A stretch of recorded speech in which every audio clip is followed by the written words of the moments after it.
Секој второ дете страда од респираторни болести. Загадениот воздух е причина за низа кардиоваскуларни болести, зголемена смртност кај децата, предвремено раѓање или генетски мутации на плодот. И наместо здравието на детето и правото на чист воздух да биде приоритет, собранието и пратениците во изминатата година се занимавале со се, но најмалку со правата на децата.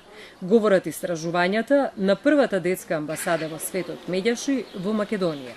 Во Македонија се случува екоцид.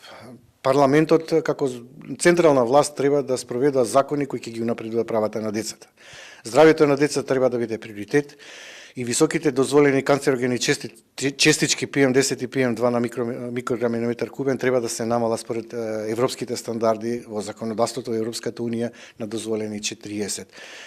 Тоа е многу важно затоа што правото на живот на детето е доведено во прашање, загарантирано и со Устав и со Конвенцијата за правата на детето.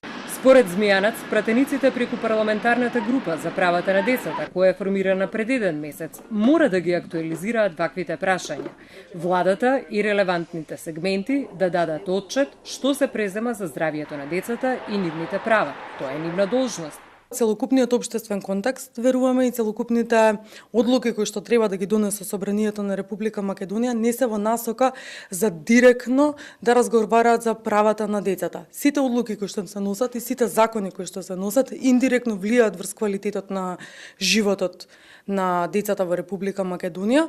Граничните вредности кои се најстрогите правила во законодавството на Европската унија дефинираат дека дневната граница на присутност на PM10 частичките не смеа да бидат над 40 микрограми на метар кубен.